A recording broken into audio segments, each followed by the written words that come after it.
Okay, good morning, everyone. I'm Harish Chandra, Additional Director, Economic Research Department, Central Bank. And let me warmly welcome you all, our journalists and viewers who joined this virtual press conference today. So this is the fourth scheduled monetary policy review for this year. As before, this press conference is presided over by Governor for the Central Bank, Deshamanya Professor W. Lakshman. And also we have here with us today Deputy Governors, Mr. Maina Sirivadana, Mrs. Yvette Fernando, and Mr. Dhammika Nanayakara, and all assistant governors, as well as the relevant heads of department. The format of today's press conference is also same as before. First, Governor will do the opening remarks, and then the Director of Economic Research, Dr. Chandranath Amarasekara, will do the presentation on the review of the monetary policy stance. The same presentation will be repeated in Sinhala and Tamil, respectively, by my colleagues, Dr. Lasitha Padberia, the Deputy Director, and Mrs. Ponguthai Ratnadivel, the Senior Economist of the Research Department. And after the presentation, we'll have time for questions. So without further ado, let me kindly invite Governor to make the opening remarks. Over to you, sir. Thank you. Thank you very much, Dr. Harish Chandra. Good morning, everybody. I'm sorry, this time also we have to continue with this virtual meeting, virtual press conference. Let me, as I started last time, begin with my Sinhala presentation. It will take a few minutes and I will follow it up with the English version.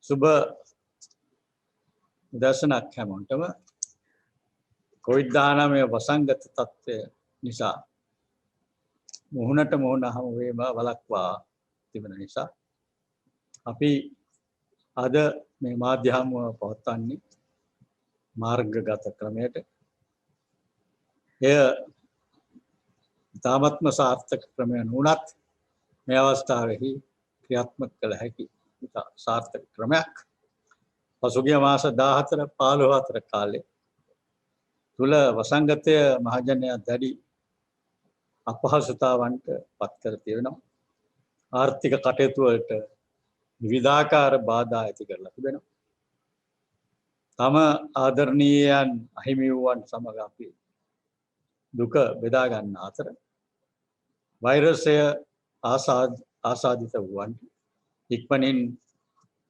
සුවය ප්‍රාර්ථනා කරනවා මහ බැංකුව හැටියට ප්‍රබල නිගමනවලට එළඹෙන්න තවමත් කල් වැඩි වසංගතයේ තුන්වන රැල්ල අපි හිතන්නේ ආර්ථික ක්‍රියාකාරකම් කෙරෙහි ඇති කරන බලපෑම පළමු හා දෙවන රැලිවල ඇති වූ බලපෑම තරම්ම තීව්‍ර හා තියුණු එකක් නොවනු ඇති කියලා. මම විශ්වාස කිරීමට කාරණා තුනක් තියෙනවා. ප්‍රධාන කාරණා. මේ තුන්වන රැල්ලේ මෙහෙවා ගැනීම සඳහා සංචාරණ සීමා පනවනු පෙනෙන්නේ තෝරාගත් ප්‍රදේශවලට පමණක් බලපෑත්වෙන පරිදි. එසේම ක්‍රියාත්මක වන එන්නත් කරන වැඩසටහන ක්‍රමක්‍රමයෙන් වේගවත්ව ඉහළට යන බවක් පෙනෙන්නට තිබෙනවා. තුන්වෙනුව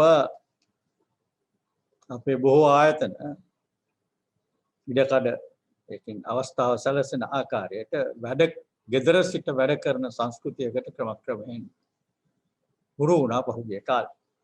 මේ කාරණා තුන නිසායි අපි හිතන්නේ පළමුවෙනි දෙවනි රැලිවලට වඩා දැනට ක්‍රියාත්මක වෙමින් පවතින මේ රැල්ල විතරම්ම විශාල ආර්ථික බලපෑමක් ඇති නොකරනු ඇති කියලා. එහෙමවත් වර්ධන ක්‍රියාවලියට මෙන්ම රජයේ ආදායම් වියදම් වලට යම් බාධාවක් ඇතිවන බව අපි දන්නවා. ඒක අපි අපේක්ෂා කරන ගෝලීය අවිනිශ්චිතතාවන් වැඩිවීමත් සමග සංචාරණ ක්ෂේත්‍රය යථා තත්ත්වයට පත්වීම බලාපොරොත්තු වූවට වඩා මන්දගාමී වනු ඇති. එසේම භාණ්ඩ හා සේවා සඳහා වන සමස්ත ගෝලීය ඉල්ලුමේ අඩුවීම ශ්‍රී ලංකා ආර්ථිකයටත් යම් දුරකට විශේෂයෙන්ම ශ්‍රී ලංකා ආර්ථිකයේ අපනයන වලට යම් දුරකට බලපානු ඇති. එනිසා අපේ අදහස තමයි කවුරුත් දන්නා පරිදි රාජ්‍ය මූල්‍ය දුෂ්කරතා මැද්දේ වත්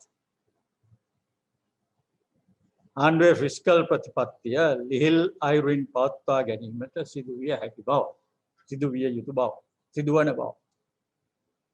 මෙහිදී මහ බැංකුව මෙහෙයවන මූල්‍ය ප්‍රතිපත්ති මෙන්ම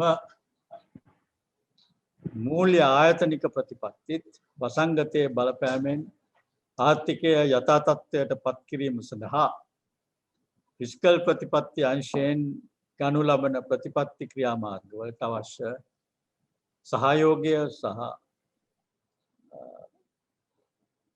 පිටුබල ලබා දීම අඛණ්ඩව සිදු කිරීමට මහ බැංකුව කැප වෙලා ඉන්නවා. මුදල් ප්‍රතිපත්ති ස්ථාවරය සමාලෝචනය කිරීම සඳහා ඊයේ රැස්වීමේදී මුදල් මණ්ඩලය ගත් ස්ථාවරය මේකයි.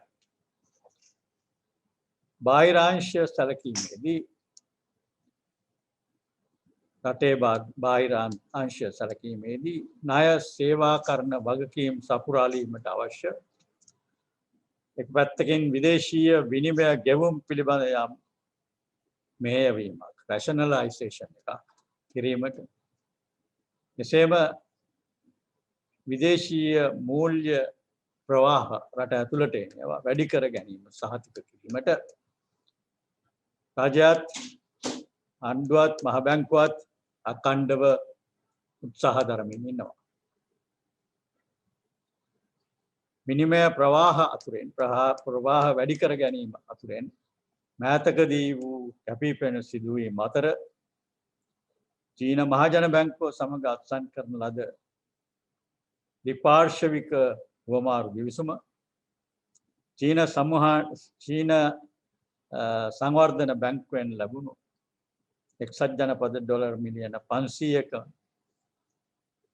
මුදල් රාජ්‍ය බැංකුවලට ආසියානු යටිතල පහසුකම් සංවර්ධන බැංකුවෙන් ලැබුණු ණය ජාත්‍යන්තර මූල්‍ය සහයෝගීතා ආයතනය හරහා මූල්‍ය සහ අවශේෂ සමාගම් ආයතනවලට වූ ලැබීම් කොරියාවේ එක්සිම් බැංකුව සමග ගිවිසුමක් අත්සන් කිරීම ආසියානු සංවර්ධන බැංකුවෙන් සහ ලෝක බැංකුවෙන් ලැබෙන අරමුදල් අනාදිය ගැන මා මෙහිදී සඳහන් කළ යුතුයි. ඉදිරි කාලය තුල කොළඹ වරාය නගර කොමිෂන් සභා පනත් කෙටුම්පත පනත බලාත්මක කිරීම එසේම කලාපීය මහ බැංකුව මැද පෙරදිග හවුල්කරුවන් සමග කරගෙන යන සාකච්ඡා සාර්ථක කර ගැනීම ජාත්‍යන්තර මූල්‍ය අරමුදලෙන් එක්සත් ජනපද ඩොලර් මිලියන 800ක පමණ මේක ණය ගැනීමක් නෙවෙයි අපිට හිමිකමක් හැටියට සමාජිකයෙකු හැටියට ලැබෙන විශේෂ ගැනුම් හිමිකම් ලැබීම ශ්‍රී ලංකාවේ බාහිරාංශය මේවා මගින් වඩා ශක්තිමත් වනු ඇති කියලා අපි බලාපොරොත්තු වෙනවා. මූල්‍යාංශයට හා ආයතනවලට විදේශ රටවලින් ප්‍රාග්ධනය ලබාගත හැකි වන පරිදි නියාමන පරිසරය ලිහිල් කිරීමට සහ කඩිනමින් අවශ්‍ය අනුමැතීන් දීමට හැකිවන පරිදි පවතින තත්ත්වයන් පිළිබඳ යම් සංශෝධන ඇති කිරීමට අපි අපේක්ෂා කරගෙන ඉන්නවා. ඒ පිළිබඳ යම් තීරණ දැනටමත් අරගෙන තියෙනවා. මෙම සැබෑ තත්ත්වයන් වගේම අපේක්ෂිත තත්ත්වයන් පිළිබිඹු කරමින් ශ්‍රී ලංකාවේ ද්විතීයික වෙළඳපොළ ජාත්‍යන්තර ස්වෛරීත්ව බැඳුම් කර ඵලදාව සියලු කල්පිරීම් සඳහා 20%ට වඩා අඩු මට්ටමකට පහත වැටි ඇති බව අපට නිරීක්ෂණය කරන්නට ලැබෙනවා. මෑතදී ඛනිජ තෙල් සඳහා වූ ආනයන වියදම් හේතුවෙන් ආනයන සඳහා වන වියදම් ඉහළ යාම ගැටලුවක් වෙලා තිබෙනවා. අපනයන ආදායම සහ සේවා නියුක්තිකයන්ගේ ප්‍රේෂණ ගලා එම තර දුරකට අපේක්ෂිත මට්ටමේ පවතී. අප්‍රේල් මාසය තුල විදේශ විනිමය වෙළඳපොළ සාමාන්‍ය හැසිරීම් රටාවට බාධා ඇති කරමින් ක්‍රියාත්මක වූ යම් යම් සමපේක්ෂණ ස්වභාවයේ ක්‍රියාකාරකම් මැඩපවත්වා ගැනීම සඳහා මහ බැංකුවත් රාජ්‍යයත් මූල්‍යාංශයත් අඛණ්ඩව සමීපව කටයුතු කරමින් සිටිනවා. යම් යම් සාර්ථක ප්‍රතිඵල ලබා ගනිමින් සිටිනවා. ඉහතකී විශ්ලේෂණය කරුණු පදනම් කොටගෙන ඊයේ රැස් වූ මුදල් මණ්ඩලය තීරණය කළේ මූල්‍ය මණ්ඩල තීරණය කළේ මහ බැංකුවේ මූල්‍ය ප්‍රතිපත්ති ස්ථාවරයන් වෙනස් නොකර පවත්වා ගැනීමටයි. ඒ පිළිබඳ විස්තර ඉදිරියේහි සාකච්ඡා කරනවා. ඇති ආර්ථික තත්ත්වය පිළිබඳ වඩාත් සවිස්තර ඉදිරිපත් කිරීමට මා ආර්ථික පර්යේෂණ අධ්‍යක්ෂකතුමාට ආරාධනය කරනවා. මගේ කෙටි ඉංග්‍රීසි ප්‍රකාශයෙන් පස්සේ. Good morning, everybody. We are conducting this press conference today online as the COVID situation has prevented us from meeting face to face again. Within the space of the past 14 to 15 months, the pandemic has severely inconvenienced the public and caused disruptions to economic activity. Our thoughts and prayers are with those who have lost their loved ones, and we wish a speedy recovery to those who are infected. Although it is too early to arrive at strong conclusions, we believe that the impact of the third wave of the pandemic on economic activities will be somewhat less severe than the effects of the first and the second waves. The three main reasons for this expectation are the selective nature of mobility restrictions during the current wave, the ongoing vaccine drive, and also the economy is getting used to the working from home kind of culture. Nevertheless, we expect some disruption to the growth process as well as the government's revenue and expenditure flows. With increased global uncertainty, the recovery of the tourism sector will be slower than previously expected.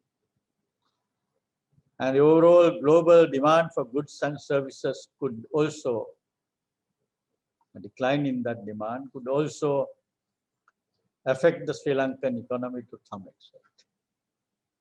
Therefore, we are of the view that in spite of the well-known fiscal difficulties, fiscal policy needs to remain accommodative, and monetary policy as well as the financial sector policies need to continue to provide the required support for the economy to recover from the impact of the pandemic.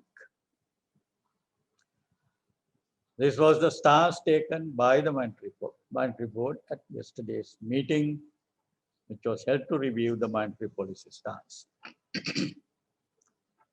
On the external front, the government and the central bank have continued efforts to continued their efforts to ensure the rationalization of import payments and increase the receipt of foreign financing inflows required to meet the debt service obligation. There are a few notable events in this respect in the recent past.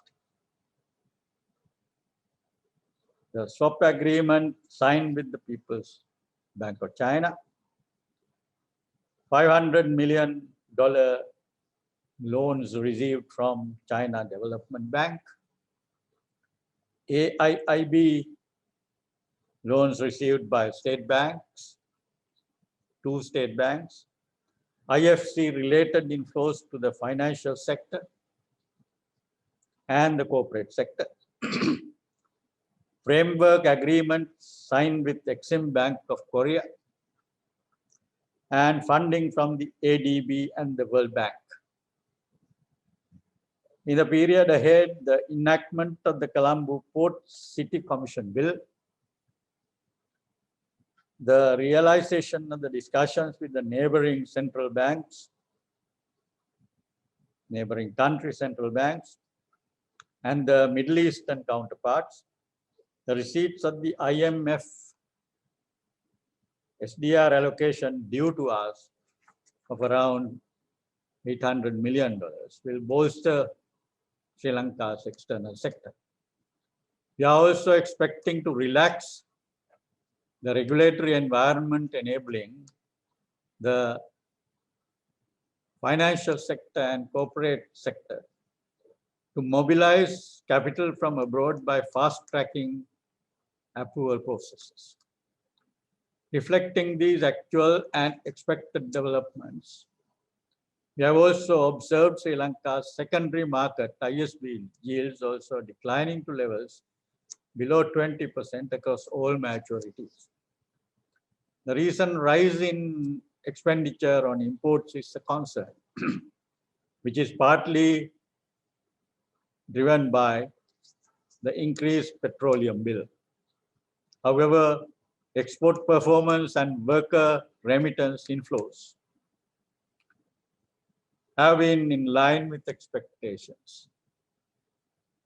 The central bank is maintaining a continued close dialogue with the government, as well as the financial sector, to curb activities of speculative nature, which were seen to disrupt the foreign exchange market behavior during the month of April.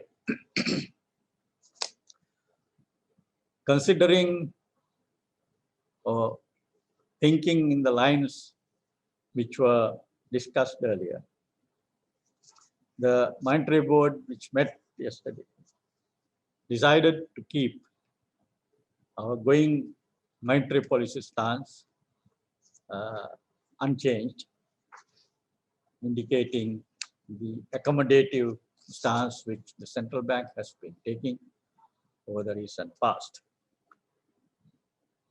The details will be provided later. Let me now invite Director of Economic Research to make the detailed presentation on the state of the economy. And thank you very much. Let's hope that there will be some questions which I also can participate in answering. Thank you very much. Thank you very much, sir. And as Governor said, let me take you through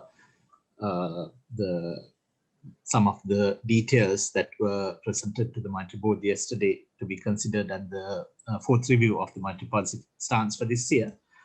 And as you know by now, the Central Bank of Sri Lanka, the Monetary Board, decided to continue the accommodative monetary policy stance to support the sustained recovery of the economy.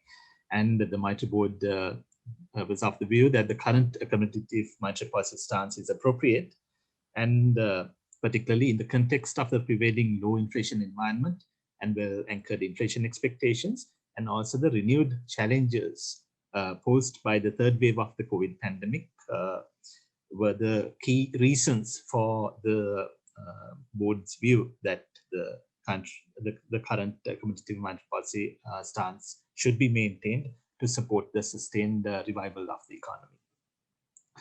Accordingly, the policy rates have been kept unchanged. The SDFR at 4.5%, SLFR at 5.5%, the bank rate at 8.5%, and also the statutory reserve ratio at 2%. And let me start the presentation with the description of the third wave of the COVID-19 pandemic. This is not an economic description, but what I want to highlight is that when we published the annual report, the approval for the annual report of the central bank was obtained in the middle of April, and the governor signed the annual report on the 23rd of April. But since the 22nd of April, there has been a drastic increase in the number of daily cases, COVID positive cases, and this has actually challenged the medium-term projections, actually the near-term projections that are provided in the annual report. So essentially, we are expecting right now we are expecting a lower growth than what was projected in the annual report. But as Governor said, it is still too early for us to assess the situation, but we will do that very soon once the lockdowns have been removed, hopefully sooner rather than later.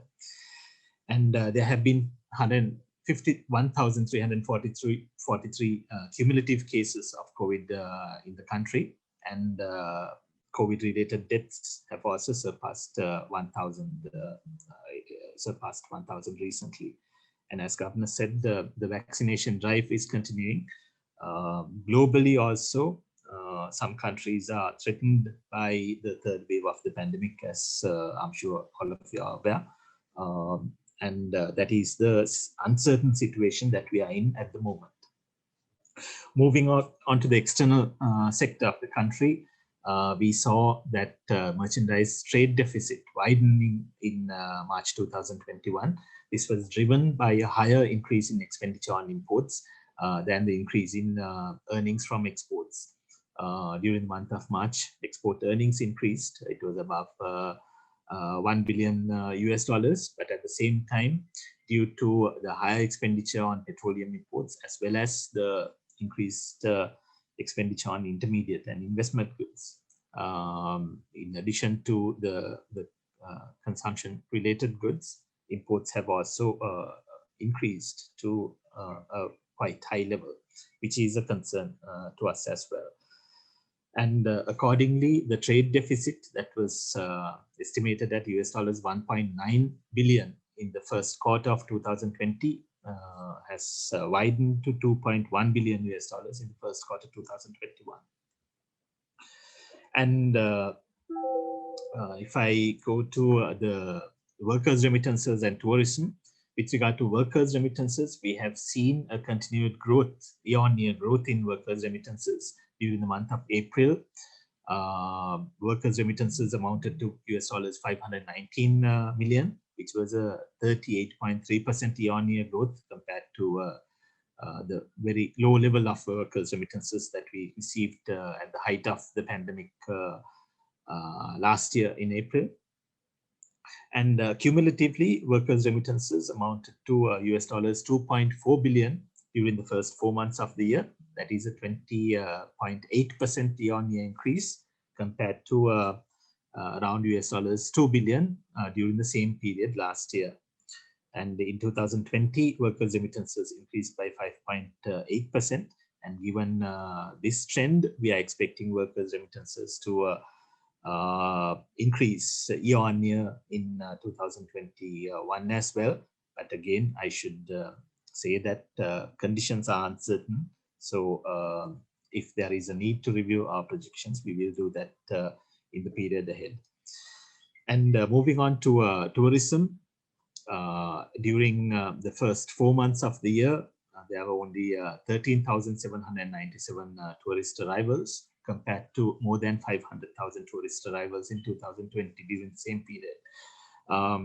So again, the country was expecting a gradual recovery in tourism in 2021. We are still hopeful that there will be increased tourist arrivals once the situation settles. But again, as Governor said, I think we are looking at a more bleak picture than what we were looking at before the onset of the third wave of the pandemic. And with those developments, we saw some volatility in the exchange rate. The rupee has depreciated by about 6.6% thus far during the year. And we have seen some relative stability in the exchange rate, particularly with the close discussions that we are having with the financial sector as well as the government. And as at end April 2021, official reserves were estimated at $4.5 billion, which was equivalent to 3.2 months of imports, and that does not include the PBOC bilateral swap facility. And in addition, if you remember, the official reserve level at the end of March 2021 was at $4.1 billion. And the comparative number for end of April 2021 is 4.5 billion. And the central bank thus far during the year has been able to collect almost $100 million from the market through purchases from the domestic forex market. And moving on to the monetary sector, we have seen a continued increase in most of the market interest rates. I think this is what we were expecting also, and we have seen the average weighted lending rate, which is the average weighted rate on the stock of lending, including past lending and current lending. The weighted interest rate of that has, for the first time in history, come down to single-digit levels. So the average weighted lending rate was at 9.91%. And if you compare the period from end 2019 to end 2020, the average weighted lending rate has come down by 330 basis points. It has declined further by another 38 basis points thus far during the year. And if you look at the other market interest rates also, we have seen a broad-based decline in market lending rates as well as deposit rates. But we have seen some increase in the government security yields as well as the average weighted call market rate, some gradual adjustment there. And particularly the government security market yields have been driven upwards by the increased borrowing requirement of the government as well, although they still remain at very low levels, supported by the maximum interest rates imposed. Looking at private sector credit, we have seen an acceleration in private sector credit growth since August 2020. And during the first 3 months of 2021 also, we have seen this acceleration continuing. At the moment, private sector credit is growing at 7.5%, which is in line with our expectation. And in 2021, we expect private sector credit to grow by about 12%, which should disperse about 750 billion rupees as private sector credit to the economy during the year. And also, if you look at this, the second chart here, the chart on the right-hand side, we saw an acceleration in personal loans and advances from the middle of 2020. And that has sort of stabilized in the first quarter of 2021, whereas there has been an acceleration in credit towards the agriculture sector, services sector, and the industry sector. So that is quite encouraging. And as we expected, we think that credit is continuing to move towards more productive sectors of the economy. I'm not saying that personal loans and advances are not productive, but direct credit to agri-industry services sectors is increasing. That's what I'm trying to say. And the expansion of domestic credit, both to the public sector and the private sector, is driving up broad money growth as well. At the moment, broad money growth is at about 21.5%. And this has been driven by the low base that was observed at the beginning of the first half of, during the first half of 2020. We expect broad money growth to be around 21% by the end of this year. With regard to inflation, we expect inflation to remain within the 4 to 6% range in the near term, near to medium term. In the near term, we believe that there might be some disruptions to domestic consumer prices because of the supply side constraints and disruptions caused by the pandemic and mobility restrictions, and also the domestic the fuel price movements globally could also have some impact on domestic prices as well. But beyond the near term, again, we are confident that inflation will be maintained between 4 to 6%, supported by appropriate policy measures by the central bank. So thank you very much, and let me invite my colleagues, Dr. Nasitha Padberia and Ms. Pongoratna Vadivel, to present in Sinhala and Tamil as well. Thank you. Stuti Dr. Chandranath. අධිපතිතුමා සඳහන් කළ පරිදි අද දින ශ්‍රී ලංකා මහා බැංකුවේ මුදල් මණ්ඩලය 2021 වසරට නියමිත වූ 4 වන මුදල් ප්‍රතිපත්ති ප්‍රකාශය විවරණය ප්‍රකාශයට පත් කළා. එෙහිදී ශ්‍රී ලංකා මහා බැංකුව සිය ලිහිල් මුදල් ප්‍රතිපත්ති ස්ථාවරය අඛණ්ඩව පවත්වා ගනිමින් ප්‍රතිපත්ති පොලි අනුපාතික නොවෙනස්ව පවත්වාගෙන යාමට තීරණය කළා. එම තීරණ අනුව ප්‍රතිපත්ති පොලි අනුපාතික එනම් නිත්‍ය තන්පතු පහසුකම් අනුපාතිකයේ 4.5ක මට්ටමේ නිත්‍ය ණය පහසුකම් අනුපාතිකයේ 5.5ක මට්ටමේ නොවෙනස්ව පවතිනවා. මෙම තීරණය සඳහා එළඹීමේදී ශ්‍රී ලංකා මහා බැංකුවේ මුදල් මණ්ඩලය දැනට පවතින දේශීය මෙන්ම ගෝලීය සාර්වාර්ථික ප්‍රවණතා හා අපේක්ෂිත සාර්වාර්ථික ප්‍රවණතාද සලකා බැලුවා. මෙහිදී COVID-19 වසංගතයේ තුන්වන රැල්ල මගින් ඇති කරන ලද නව අභියෝගද සලකා බැලුවා. මම දැන් එම කරුණු ඉතා කෙටියෙන් ඉදිරිපත් කිරීමට බලාපොරොත්තු වෙනවා. පවතින දර්ශක වලට අනුව 2021 වසරේ මුල් කාලයේදී මෙන්ම 2020 වසරේ දෙවන භාගයේදීද ශ්‍රී ලංකා ආර්ථිකය සැලකිය යුතු ලෙස යථා තත්ත්වයට පත් වුණා. එහෙත් COVID-19 වසංගතයේ තුන්වන රැල්ල ඇතිවීම සහ එමගින් ප්‍රදේශ හුදකලා කිරීම ඇතුළු වසංගතයේ වැළැක්වීම සඳහා ගනු ලැබූ ක්‍රියාමාර්ග හේතුවෙන් නැවතත් ආර්ථිකය යම්කිසි බාධාකාරී තත්ත්වයන්ට මුහුණ දෙමින් සිටිනවා. එහෙත් අධිපතිතුමා පැවසූ පරිදි මෙම ආර්ථික බාධාවන් පෙර අවස්ථාවලදී මෙන් දරුණු නොවනු ඇතැයි අපි විශ්වාස කරනවා. එහෙත් මෙම තෙවන රැල්ල මගින් අප අප්‍රේල් මාස මැද භාගයේදී සිදු කළ ආර්ථික වර්ධන පුරෝකථනයන් සහ අප වාර්ෂික වාර්තාවේ පළ කළ එම කෙටි කාලීන පුරෝකථනයන් යම්කිසි මට්ටමකින් යාමත් කාලීන කිරීමට සිදු වන ඇතැයි අපි විශ්වාස කරනවා. විවිධ අභියෝග මැද්දේ වුවද විදේශ අංශය ස්ථාවරව පවතිනවා. අපනයන ආදායම ඉහළ යාමට සාපේක්ෂව ආනයන වියදම වැඩි වශයෙන් ඉහළ යාම හේතුවෙන් 2021 මාර්තු මාසයේදී වෙළඳ හිඟය පුළුල් වුණා. ඩොලරයට සාපේක්ෂව ශ්‍රී ලංකා රුපියල 6.6කින් 2021 වසරේ මේ දක්වා කාලයේදී අප්‍රමාණය වුණා. අත්‍යවශ්‍ය නොවන ආනයන සහ ඇතැම් විදේශ විනිමය ගෙවීම් මත දැනට පවත්නා සීමා කිරීම අඛණ්ඩව පවත්වාගෙන යාම විදේශ විනිමය වෙළඳපොළ මත ඇතිවන පීඩනය අවම කර ගැනීමට උපකාරී වනු ඇතැයි අපි අපේක්ෂා කරනවා. මේ අතර විදේශ සේවා නියුක්තිකයන්ගේ ප්‍රේෂණ අඛණ්ඩව සැලකිය යුතු ලෙස ඉහළ ගියා. කෙසේ වෙතත් මෑත කාලීනව සිදු වූ COVID-19 ව්‍යාප්ති ගෝලීය ව්‍යාප්තිය ඉහළ යාම සංචාරක අංශය යලි යථා තත්ත්වයට පත්වීම කෙරෙහි බලපෑම් ඇති කළ හැකියි. 2020 අප්‍රේල් මාස අවසානයේ වන විට දල නිල සංචිත ප්‍රමාණය එක්සත් ජනපද ඩොලර් බිලියන 4.5ක් ලෙස ඇස්තමේන්තු කර ඇති අතර එය මාස 3.2ක ආනයනය සඳහා ප්‍රමාණවත් වෙනවා.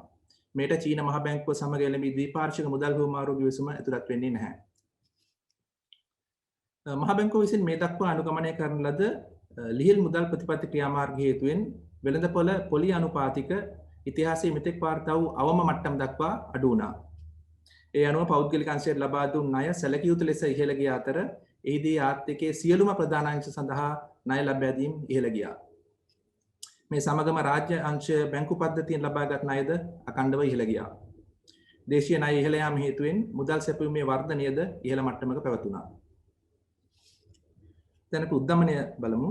මනාව පාලනය වූ උද්දමන අපේක්ෂා සහ සමස්ත ඉල්ලුම් තත්ත්ව අඩු මට්ටමක පැවතීම හේතුවෙන් 2021 වසරේ මේ දක්වා කාලය තුලදී උද්දමනය අඛණ්ඩව අඩු මට්ටමක පැවතුණා.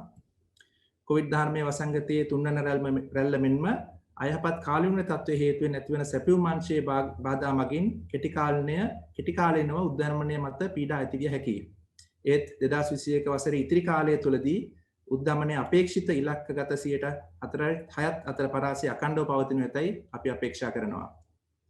සමස්ත ඉල්ලුම් තත්ත්වයේ අපේක්ෂිත වැඩි දියුණුවත් සමගම ප්‍රතිපත්ති උත්තේජක ක්‍රියාමාර්ගවල බලපෑම මැදිකාලීනව උද්දමනය මත යම් පීඩනයක් ඇති කරන ඇතැයි අපි අපේක්ෂා කළත් ශ්‍රී ලංකා මහා බැංකුව විසින් සුදුසු අවස්ථාවන්වලදී ගනු ලබන ක්‍රියාමාර්ග මගින් එවැනි පීඩන අවම කර ගැනීමට කටයුතු කරනු ඇති. මේ සාධක සලකලා බලලා ශ්‍රී ලංකා මහා බැංකුවේ මුදල් මණ්ඩලය ප්‍රතිපත්ති පොලි අනුපාතික නොවෙනස්ව පවත්වාගෙන යාමට තීරණය කළා. තවද COVID-19 වසංගතයේ තුන්වන රැල්ල මගින් ඇති කරන ලද නව අභියෝග මැදයේ ආර්ථිකයේ තිරසාර ලෙස යථා තත්ත්වයට පත්වීම සඳහා සහාය වීමට අඩු උද්දමන වාතාවරණයක් යටතේදී දැනට පවතින ලිහිල් මුදල් පත්‍රත්‍ය ස්ථාවරව දිගටම පවත්වාගෙන යාමට මුදල් මණ්ඩලය කැප වී සිටිනවා. ස්තුතියි.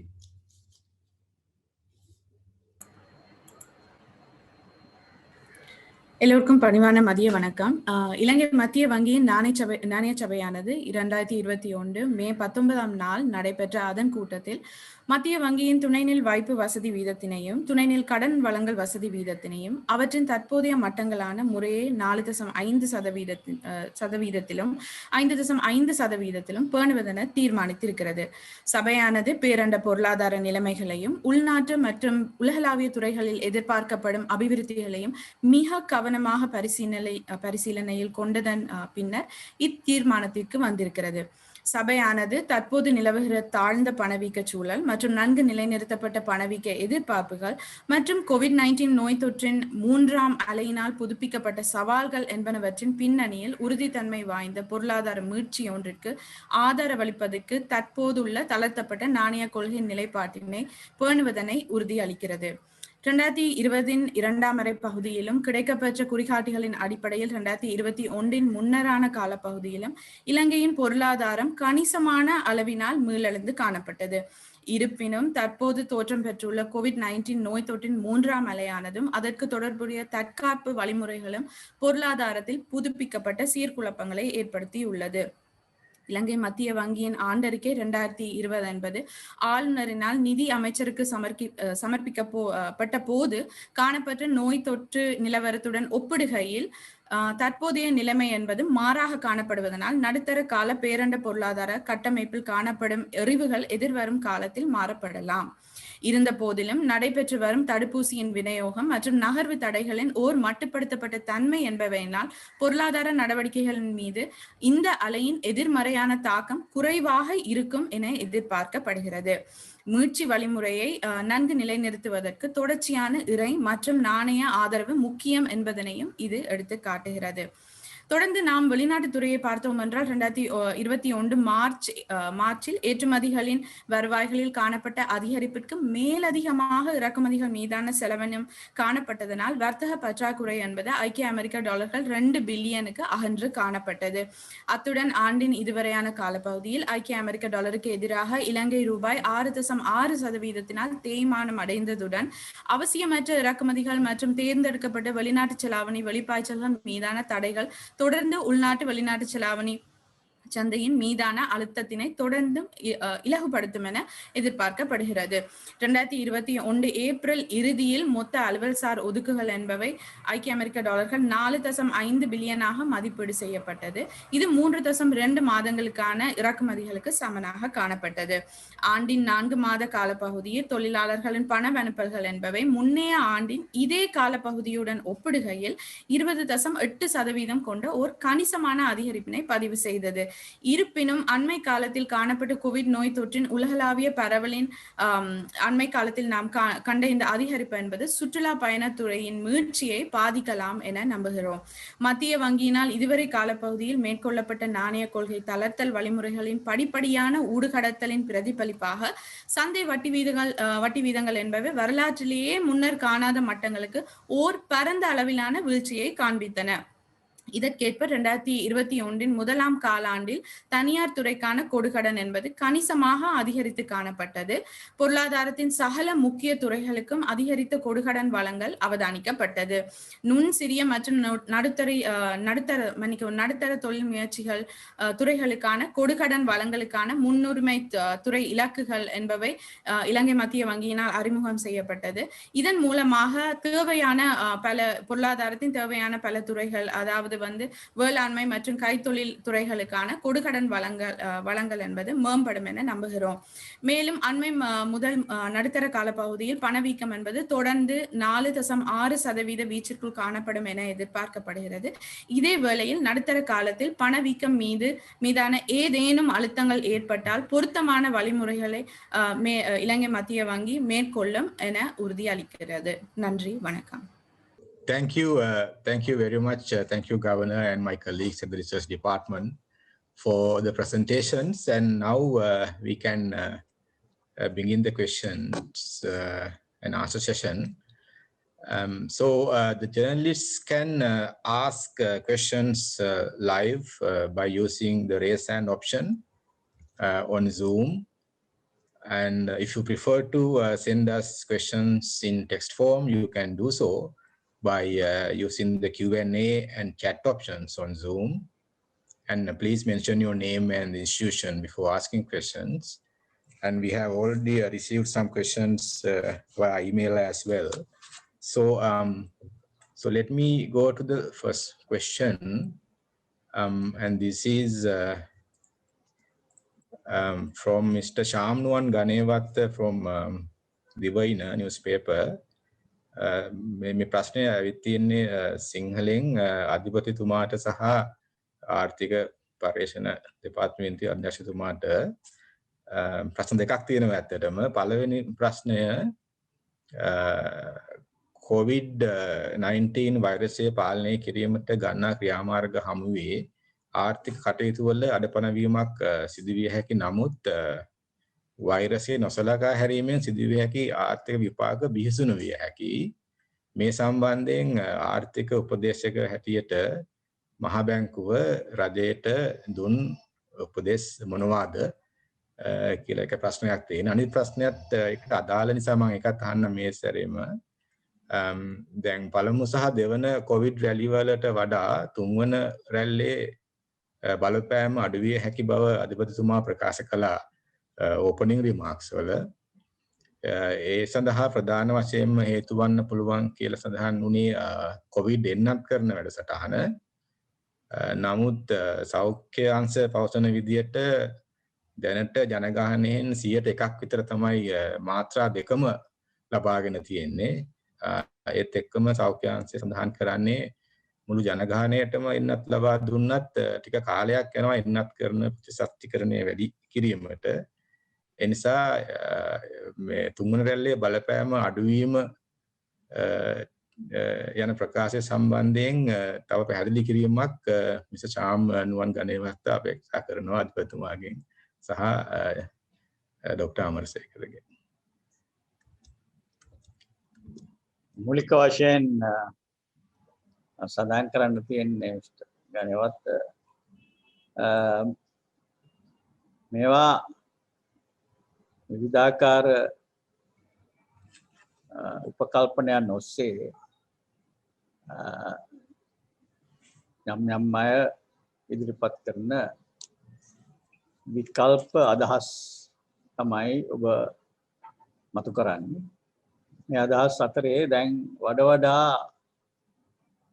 වෛද්‍යාංශය ඉදිරිපත් කරන අදහස් මේ COVID-19 තුන්වන රැල්ලේ බලපෑම පිළිබඳව මේ වෛද්‍යාංශය ඉදිරිපත් කරන අදහස් වඩා ශක්තිමත්ව නැගී එන බවක් පේන්නට තිබෙනවා. ඒ එකම ආර්ථිකය පිළිබඳව සැලකිලිමත් වෙන අය, මේ පිළිබඳ ප්‍රතිපත්ති තීරණ ගන්න අය අපේක්ෂා කරනවා අර සෞඛ්‍යාංශයෙන් කියන උග්‍ර බලපෑම තිබෙද්දි වුණත් ඒක කොහොම හරි යම් තරමකට පාලනය කරගෙන සම්පූර්ණයෙන් ආර්ථිකය වසා දමන්නේ නැතුව කටයුතු කරන එකේ යම් කිසි ප්‍රයෝජනයක් තිබෙනවා. එහෙම නොකර කටයුතු කරන්නට ගියොත් මා විශාල ප්‍රශ්න ඇති වෙන්න පුළුවන් කියලා. ඒ වහනවා ආණ්ඩුවට මහ බැංකුව හැටියට දීපු උපදෙස් මොනවද කියලා. අපි සාමාන්‍ය වශයෙන් අදාළ අවස්ථාවන්හිදී උපදෙස් ඉදිරිපත් කළා තිබෙනවා. මූල්‍ය අංශයේහි, ෆිස්කල් අංශයේහි, විදේශීය විනිමය අංශය ආදී වශයෙන් ඇති වෙන වෙනස්කම් පිළිබඳව සහ ඒ වෙනස්කම් වලින් ඇති වෙන තර්ජනයන් අභියෝග පිළිබඳව මේ සඳහා ක්‍රියාත්මක කළ යුතු ආකාරය පිළිබඳව අපි කෙලින්ම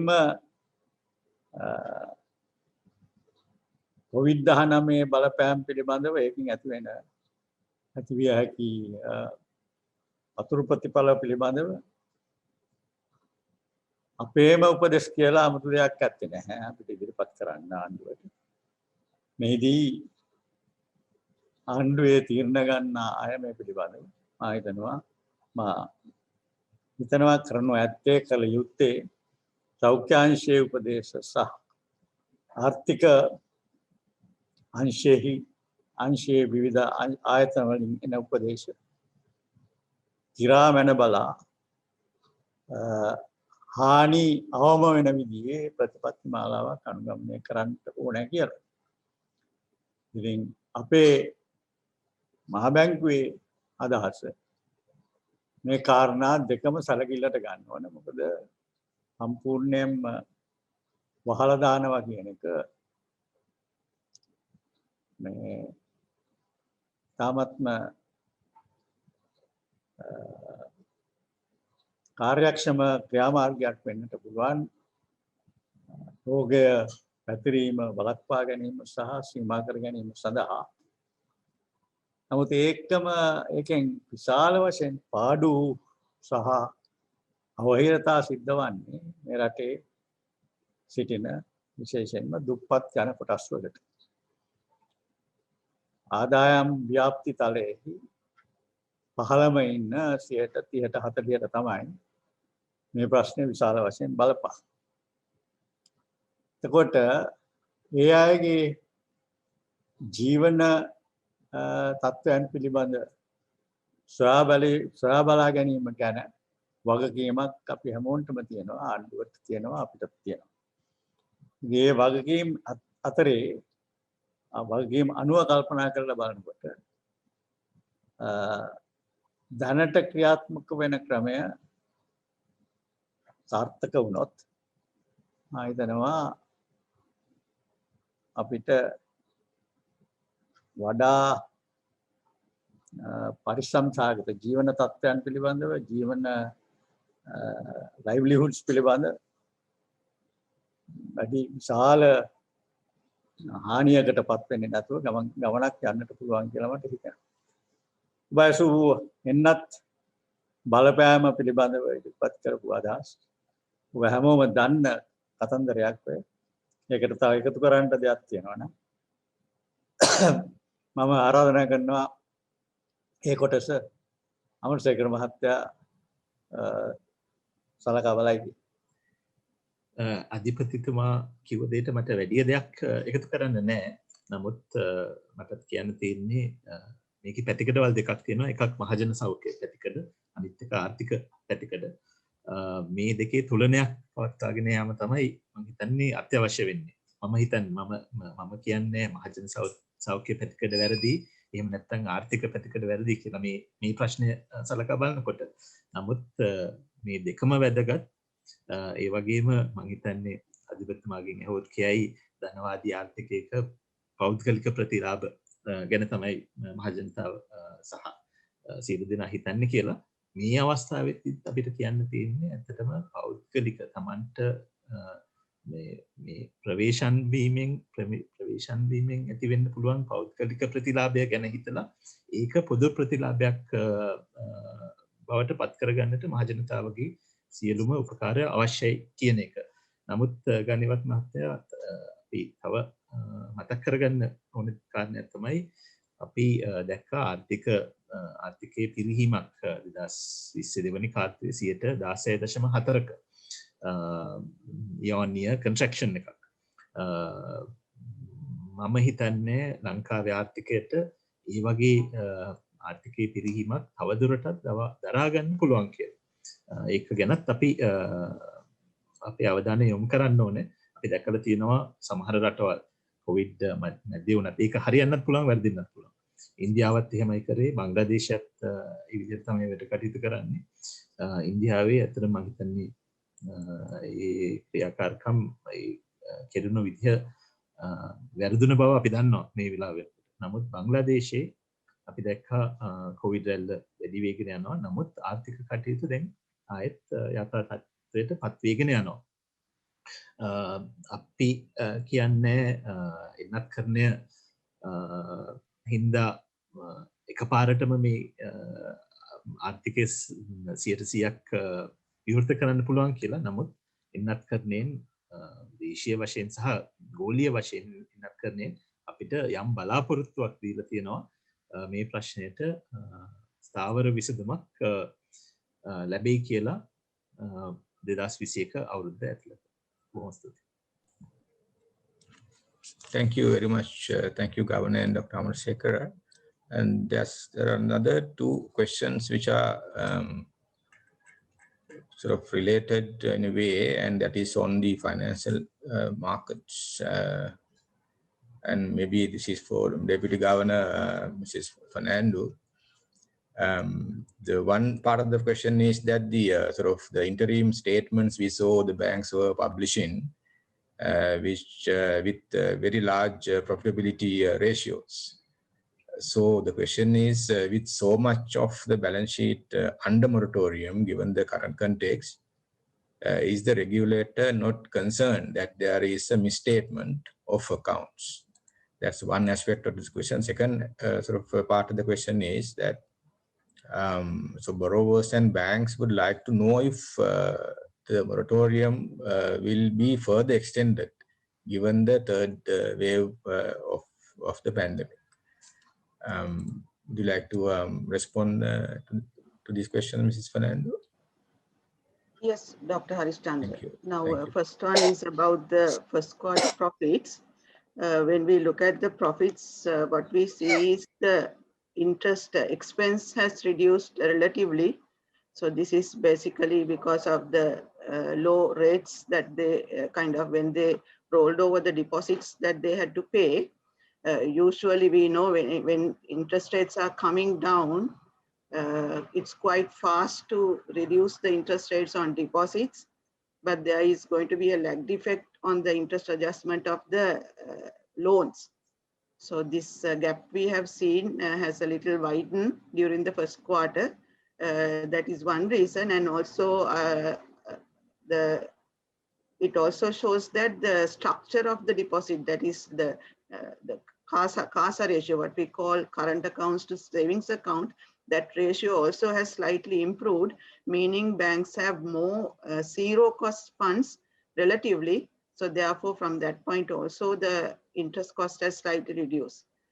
But what we feel is now, I think in April, May, we have seen new loans picking up, and also the interest rates further adjusting towards downwards adjustment.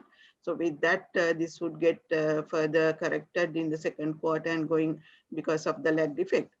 Then about the question on the moratoriums, why we don't kind of in advance announce moratoriums. I think now we have been in moratoriums for about 1 year. We need to always remember moratoriums also have the other side of it when it comes to financial institutions. That is about the continuous need to make payments for depositors.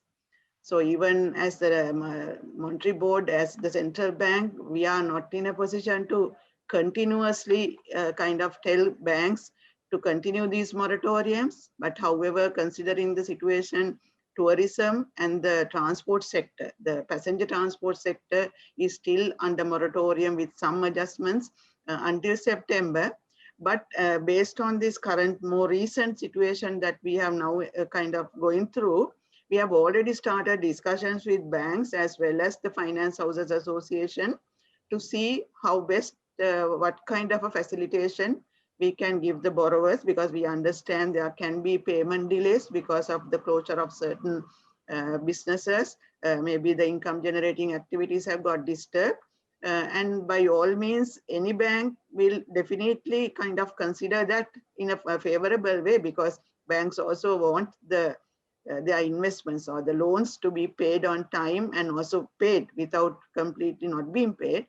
So the discussions have been quite favorable. They have agreed to give some kind of a facilitation, but we are also not at this point looking at a kind of a complete moratorium, because I think we cannot do that from the point of view of the banking and finance company side also, because we have to understand in this banking sector, non-banking financial sector, companies are at different levels. All companies are not at the same level of their capacity to go through this kind of moratoriums continuously. So we have to address that.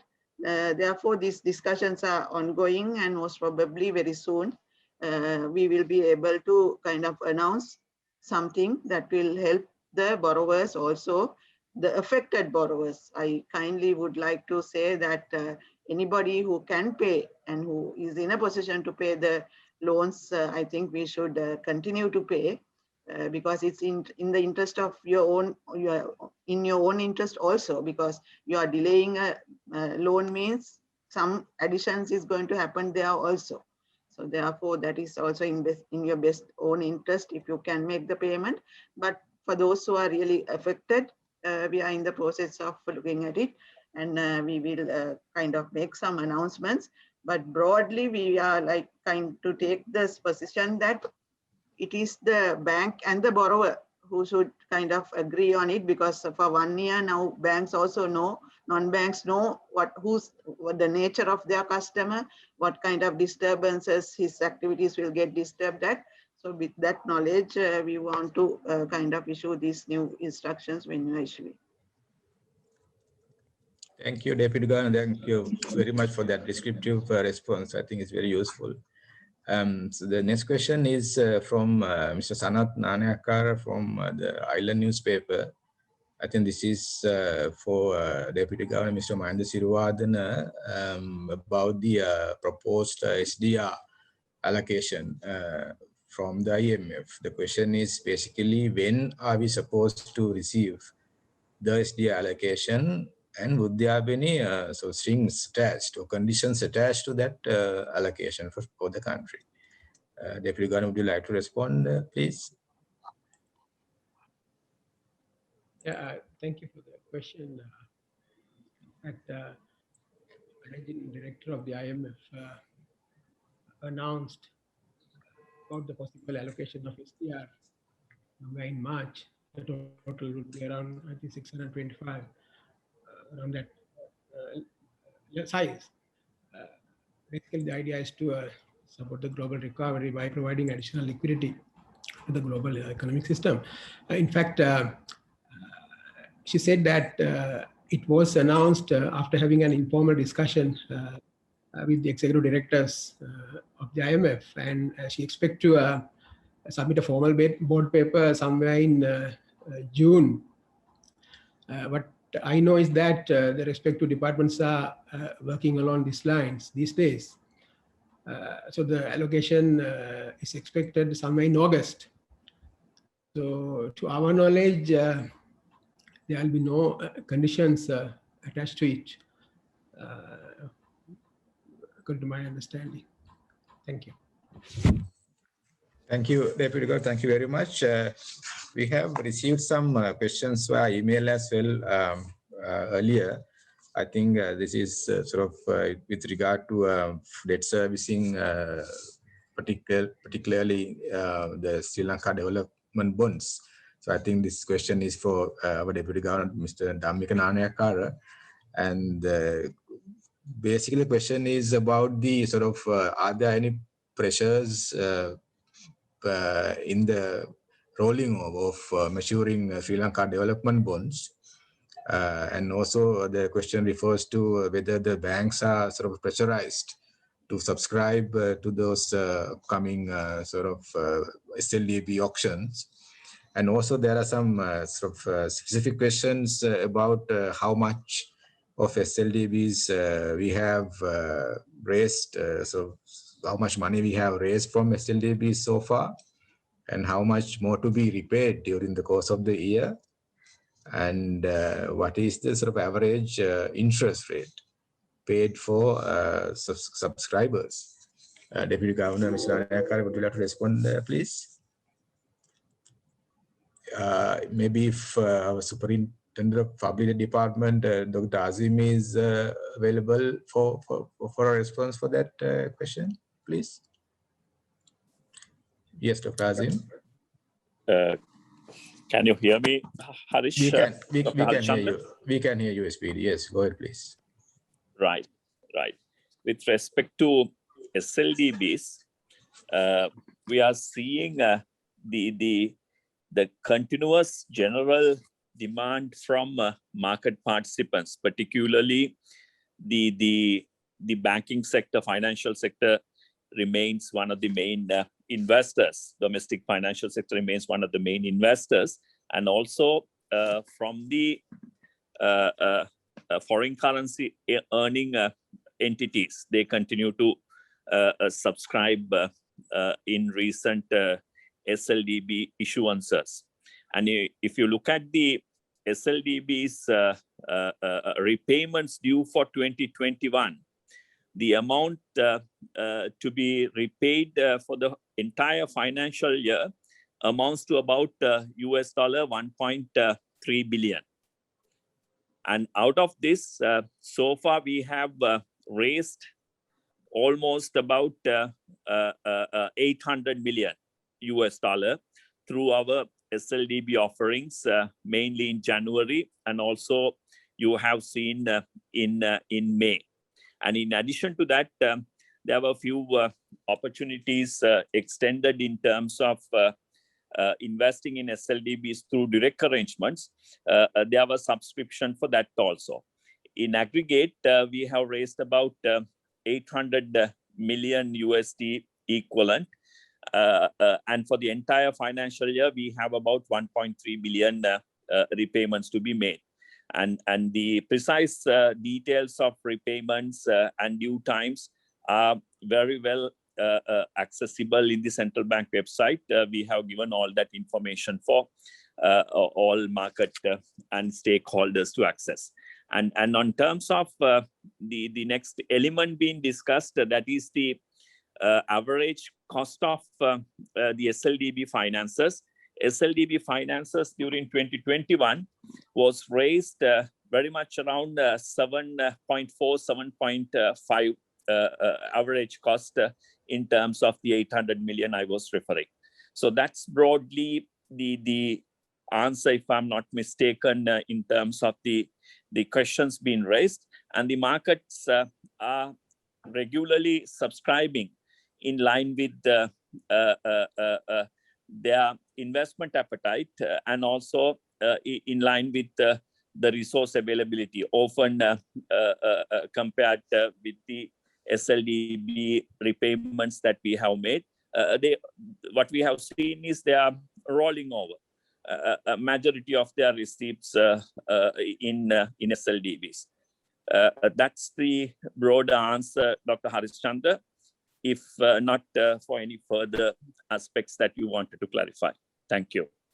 Thank you, Dr. Asim. I think that's very clear. That's very clear. Dr. And also I would like to remind, sorry, Dr. Ahmad Shekhar, you want to add something? Yeah, if I may add one more point to what Dr. Azim said. You see that from the end of 2019 till the end of March, the the collection of foreign currency deposits of banks has increased more than $1 billion US.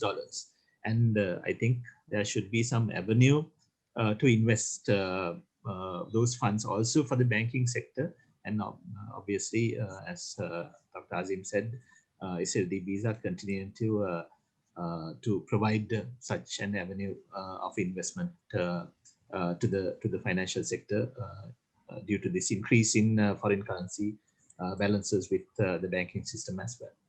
Thank you. Thank you very much, Dr. Amarsekara. Now, again, I would like to basically remind the sort of journalists you can raise voice questions as well. And I can see two sort of raised hands already. And first, Mr. Sisira Kannangara, and then I'll come to Mr. Lalin Fernando Pulle. So I'm going to give mic to Mrs. Sisira Kannangara to raise your question, please.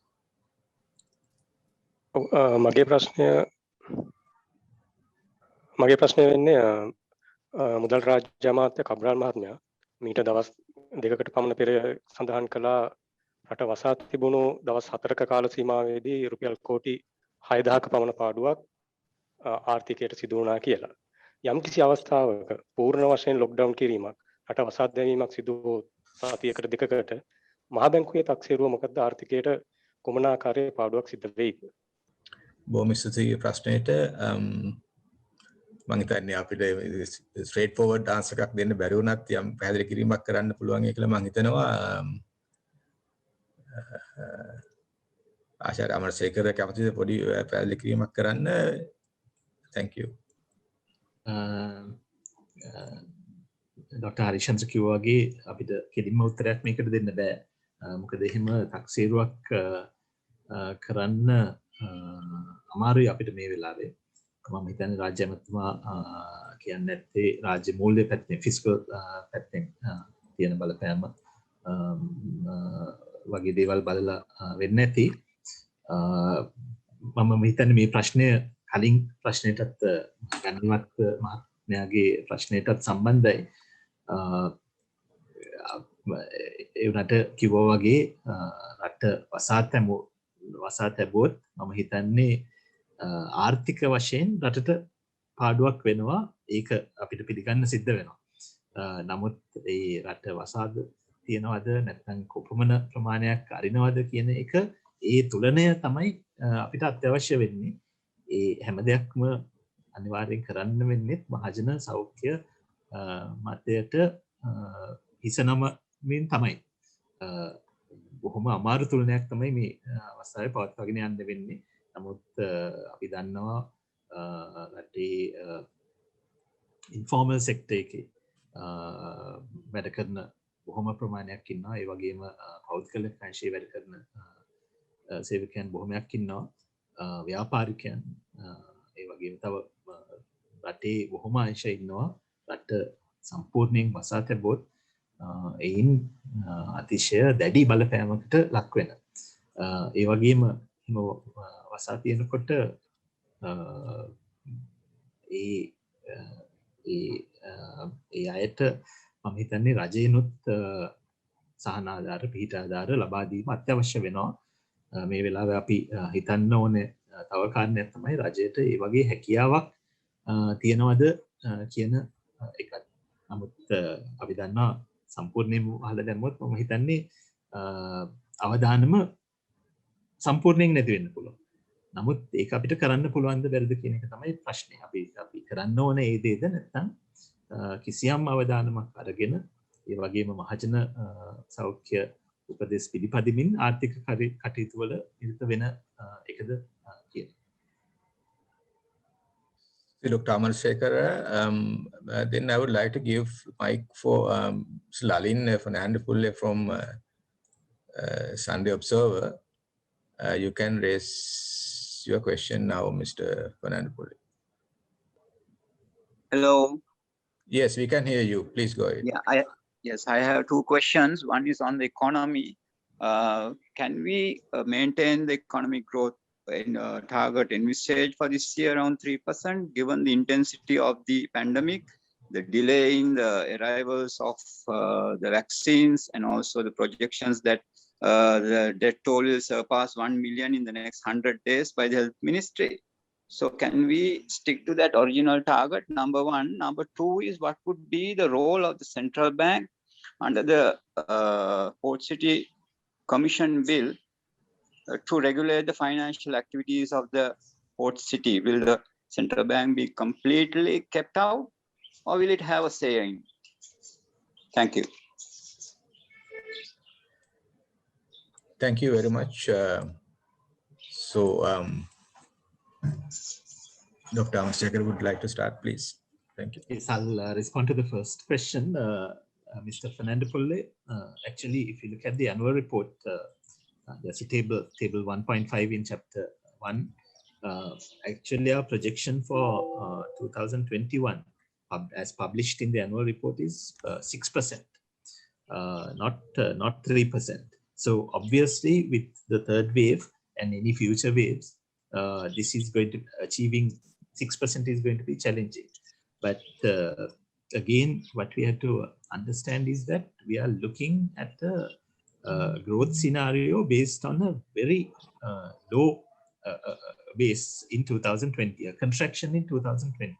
So even if we assume that economic conditions would normalize to some extent in 2020 compared to what we saw in the second quarter of 2020 and the fourth quarter, we should get a positive growth rate. So at the moment, it's very difficult for us to assess what the impact on economic growth in 2021 would be, but we are confident that economic growth is definitely going to be more than the number you mentioned, but it all depends on how the country is able to contain the pandemic and how the global economic recovery evolves in 2021 as well.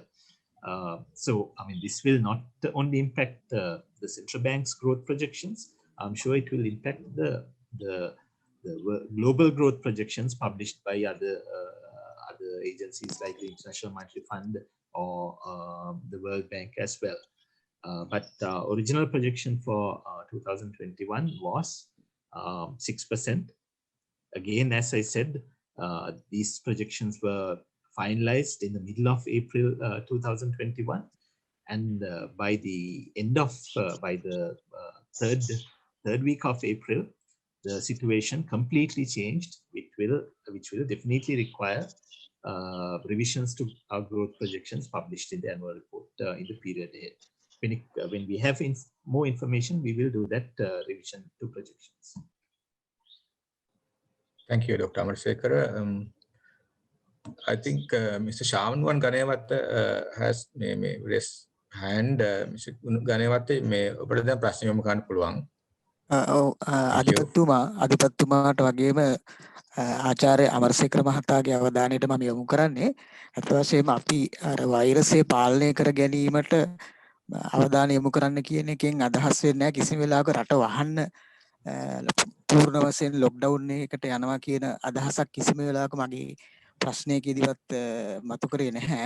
නමුත් වෛරසය පාලනය කර නොගැනීමෙන් ඇතිවෙන ආර්ථික ප්‍රතිවිපාක වෛරසය පාලනය කර ගැනීමට ගන්නා ක්‍රියාමාර්ගවල ප්‍රතිවිපාකට වඩා බිහිසුණු වැඩි ප්‍රතිවිපාක ඇති වෙන්න පුළුවන් කියන එක තමයි කියලා තියෙන්නේ. එතකොට අපි දැක්ක 16.4කින් අර දෙවන කාර්තුවේ ආර්ථිකය වැටුණත් ඊට වැඩි වේගයකින් පස්සේ ආර්ථිකය යථා තත්ත්වයට පත් කරගන්න පුළුවන් උනේ වෛරසය පාලනය කරගත්ත නිසා.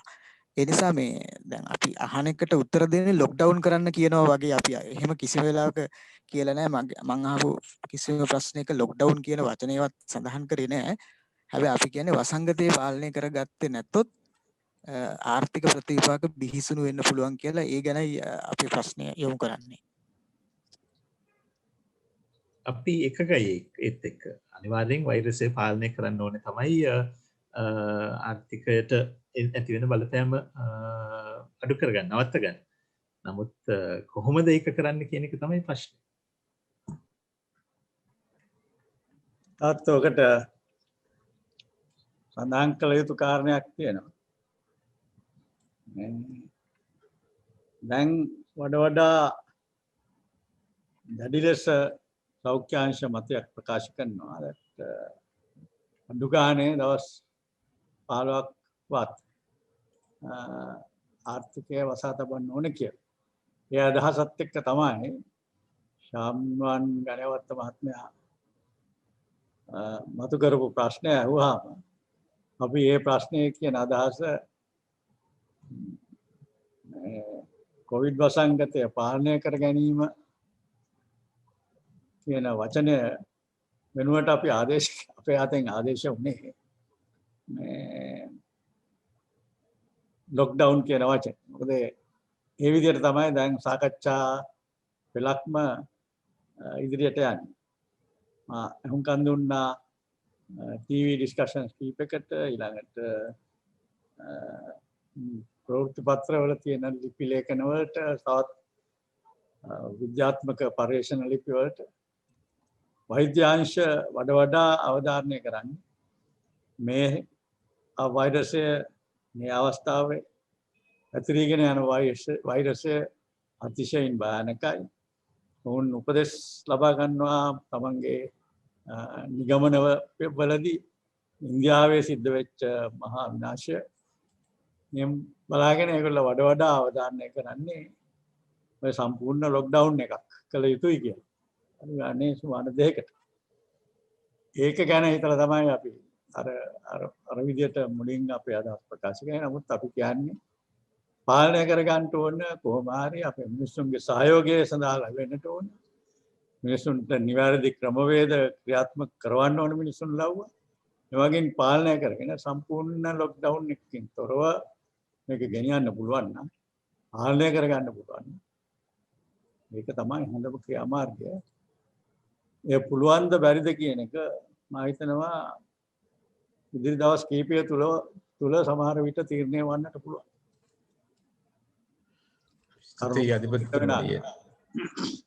Thank you very much, Governor. And Mr. Sisira Kannangara follow-up question එකක් තියෙනවද? මගේ ප්‍රශ්නය රාජ්‍ය ආයතන වාර්ෂික වාර්තා ඉදිරිපත් කිරීම සම්බන්ධයෙන් ප්‍රමාදයක් දක්වන බවට මීට සති කිහිපයකට උඩදී පාර්ලිමේන්තුවේදී කතාබහක් ඇති වුණා. අපි දකින්න දෙයක් තමයි සේවක අර්ථ සාධක අරමුදල 2016න් පස්සේ තාම වාර්ෂික වාර්තා ප්‍රකාශයට පත් කරලා නැහැ. ඇයි මෙච්චර අවුරුදු 4ක ප්‍රමාදයක් සිද්ධ වෙලා තියෙන්නේ? මම හිතන්නේ ඒක නම් මම දන්නේ අපේ විද්වත් මණ්ඩලයට උත්තර දෙන්න ආංශය බාර හරිස්චන්ද්‍ර. Okay. මේ වෙනකොට 2017 දැනටම අපි නිකුත් කරලා බාර දීලා අවසానයි. 2018ත් මීට සති කිහිපයකට පෙර අධිපතිතුමාට බාර දීමෙන් පසුව අපි දැන් මේ වෙනකොට අමාත්‍යතුමාට යවලා තියෙන්නේ. එතකොට ඒක දැන් පාර්ලිමේන්තුවකට ඉදිරිපත් කරන්නයි තියෙන්නේ. 2019 අවසාන හරියට දැන් ඇවිල්ලා ඒක මුද්‍රණය කරලා අවසන් කරන තත්ත්වයෙන් තමයි පවතින්නේ. ඉතින් 2018 වෙනකන් වාර්ෂික වාර්තා නිකුත් වෙලා තියෙන්නේ අපේ පැත්තෙන් දැන්. Thank you, Deputy Governor. Thank you very much. Accounts තියෙනවා website වල EPF website වල accounts ටික තියෙනවා EPF එකේ audited accounts. Thank you, Assistant Governor Mr. Tasim. Now I'll take a question came on this chat form. This is about the reduction in the market interest rates that Dr. Amarasekara highlighted in the presentation. The question is from Mr. Dinesh Anthony Pereira. What she's asking is about that without the sort of data on number of say loan applications, the metric of market interest rates tells us only very little of the whole story. So, for instance, how much of this decline in market interest rates is due to interest capped loans on housing? And also, he says CBSL carries out no mystery shopper exercises. And the net interest margins of the banking system have also widened. Further, anecdotally, even employed people have been denied loans. Without provisioning for future losses, banks also have posted mega profits. Dr. Amarsekara, will you have an explanation overall the background of this reduction in the market interest rates and the credit growth in the private sector, please? I think the question is about the financial sector performance. I think DGF or will also. Tazim would be able to answer this better. I think, Doctor, now sort of the question is sort of, yeah, it's very broad. Now, yeah, this is like reduction in the market interest rate would not tell much about the sort of number of loans being granted and how much is that being transmitted to the sort of private sector in terms of loans granted to the private sector, kind of background that the question has. Thank you. I'll respond to that component. Yeah. Basically, the expectation of reduced market interest rates was to accelerate private sector credit, and we are seeing that happening. And obviously, there are lag effects. Just as soon as we reduce market interest rates, it does not mean that by the next day there will be a huge increase in private sector credit. But by now, I mean, we have been reducing policy interest rates for quite a while now. And by now, we are seeing the results of that. And that's why I said at the moment, private sector credit is growing at 7.5% year on year. And by the end of this year, we expect that to increase, accelerate to about 12%, which would release 750 billion additional rupees to the market as private sector credit. So obviously there will be repricing, and obviously given the current situation, there may not be an equity in the distribution of private sector credit and so on. But our aim is to ensure that market lending rates are reduced and maintained at a low level, so that credit becomes affordable to anyone who wants to borrow and engage in their economic activities. I will pause there and. Thank you, Dr. Amarsekara. I think Mr. Dinesh Anthony Pereira wants to sort of raise the question using. Can I answer the rest of it? Yeah, I yes, think there is a statement, net interest margin of the banking system has widened, which I previously kind of responded, giving the reasons that we have observed because of the delayed lag effect on the interest rate adjustment. We have seen the deposit interest rates coming down.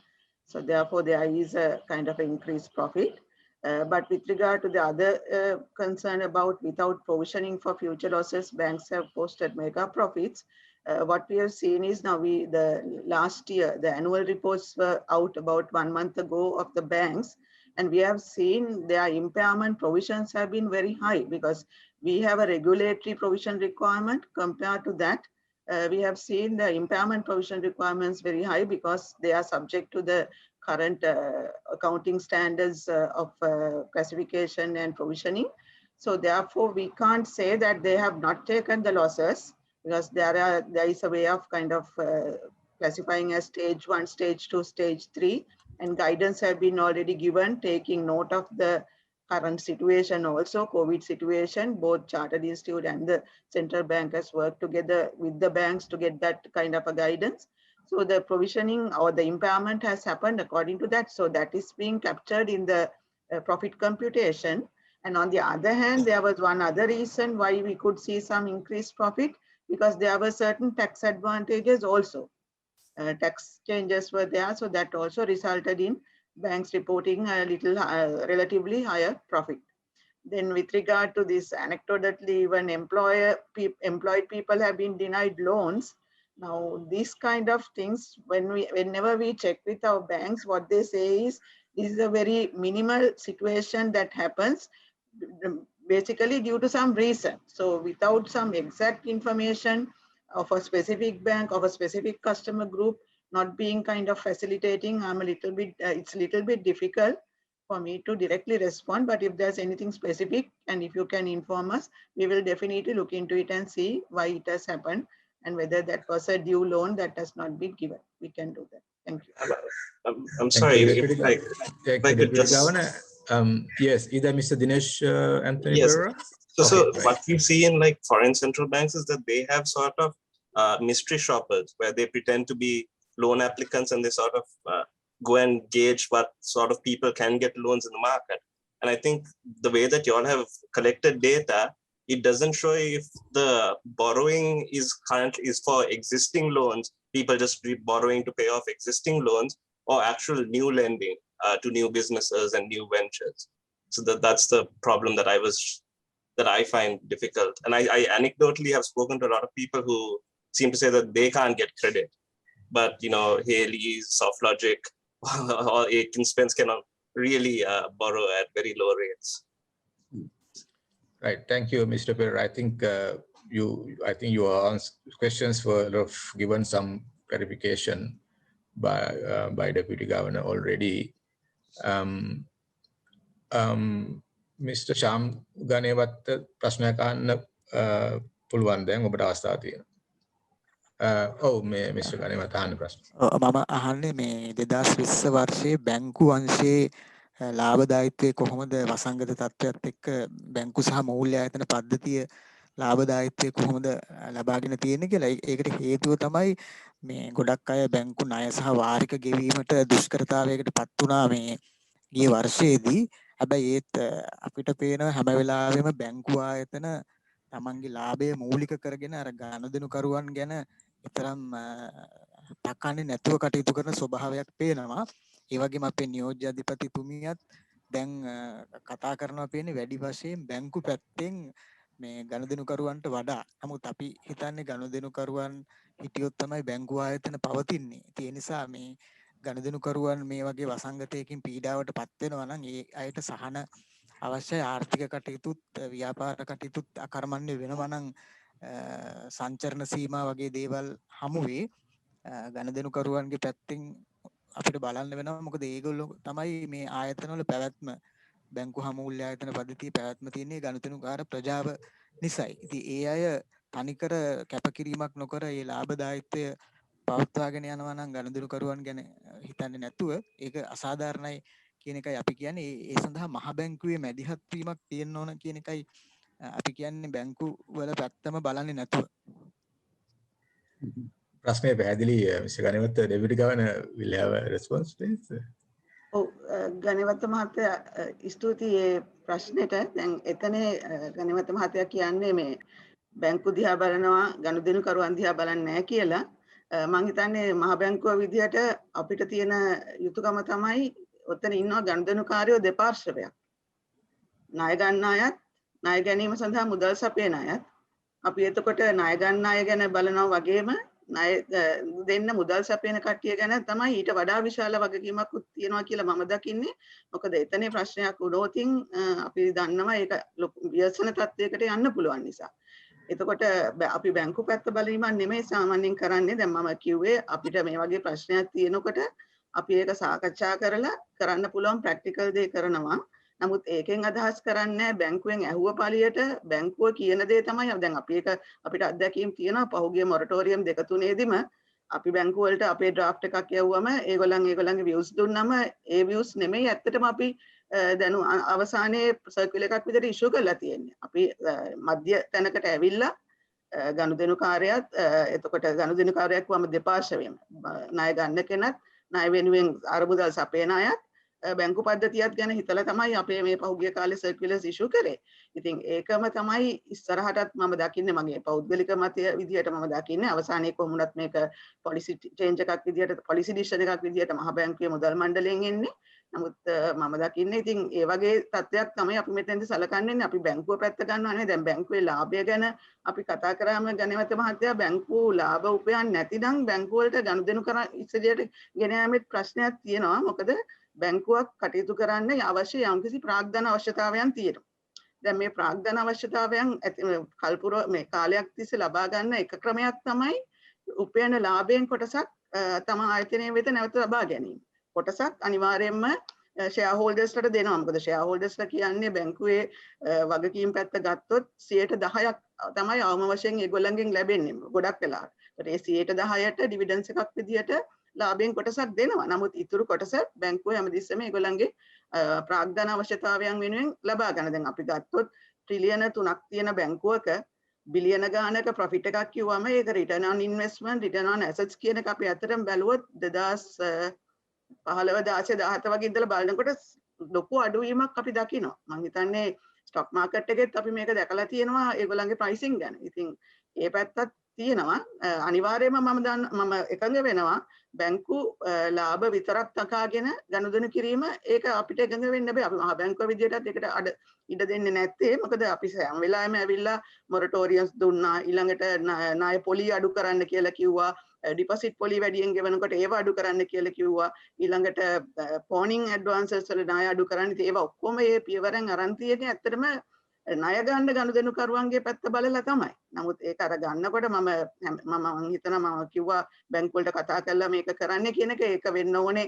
සමහර විට ගණේමත් මහත්තයා හිතන්නේ නැත්තේ මේ බැංකු පැත්තයි කරන්න කියලා. නමුත් ඒක එහෙම වෙන්නේ නැහැ. බැංකු වලිනුත් අපිටම චෝදනා කරනවා අපි කියන දේ කරන්නේ අපිට මේව බිස්නස් කරන්න අමාරුයි එහෙම කියලා. බිස්නස් එක ඒක ඉතින් මොකද හැමදෙස්සෙම අපි බලන් දැන් වර්තමාන තත්ත්වයේදී පොඩ්ඩක් අඩුවීමක් තිබුණට බැංකුවක් කියන්නේ ඉදිරියට පවත්වාගෙන යන්න ඕන ආයතනයක්. ඒතකොට ඒකේ ඉදිරියට තියෙන පැවැත්මටත් යම්කිසි කැපිටල් එකක් අවශ්‍යයි.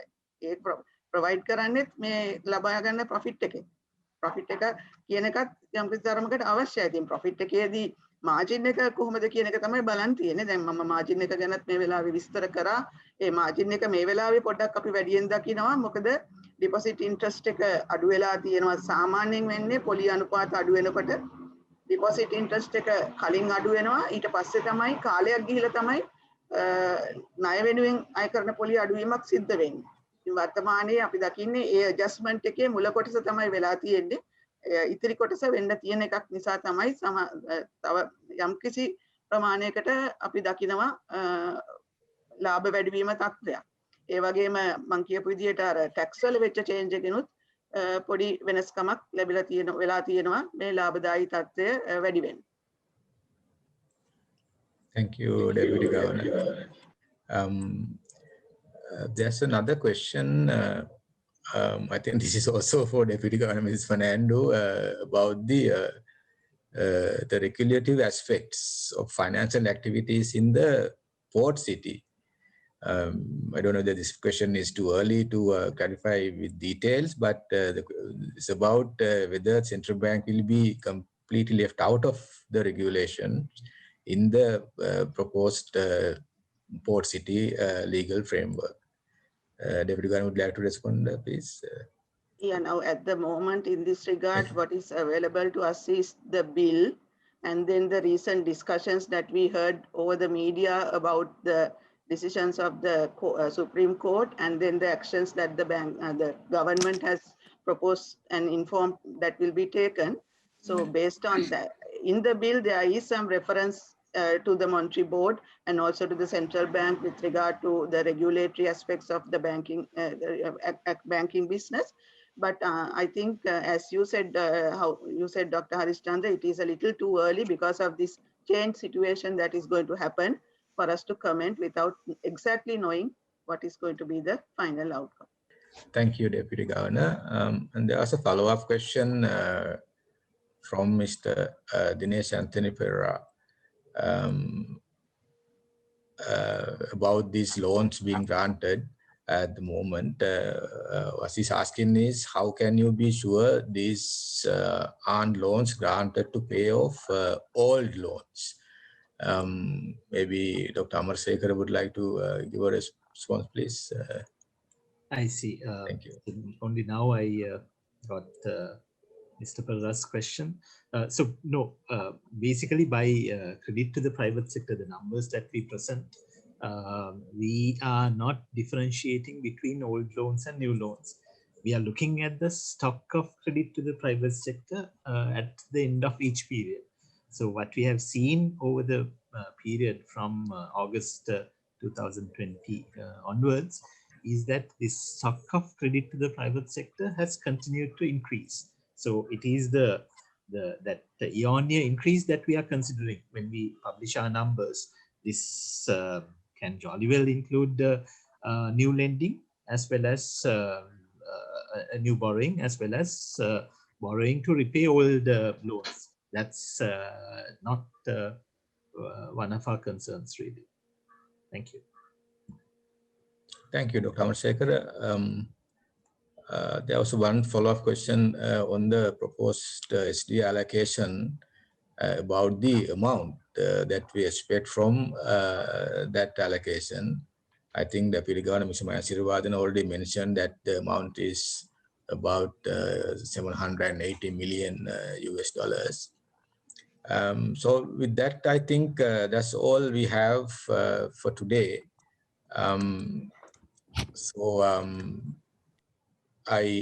I see no further questions being raised by the journalists, so we can end this press conference now. So I wish to thank the governor, deputy governors, assistant governors, heads of department, and colleagues of the Central Bank who participated at this press conference today. Let me also thank all the journalists who for joining this press conference and asking questions and clarifications, which made this press conference interactive.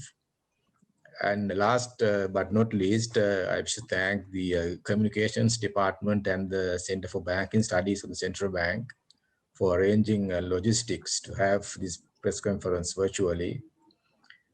So finally, let me remind you that our next policy review, monetary policy review announcement is scheduled for the 8th of July. So until then, so bye for now. Stay safe all. Thank you very much.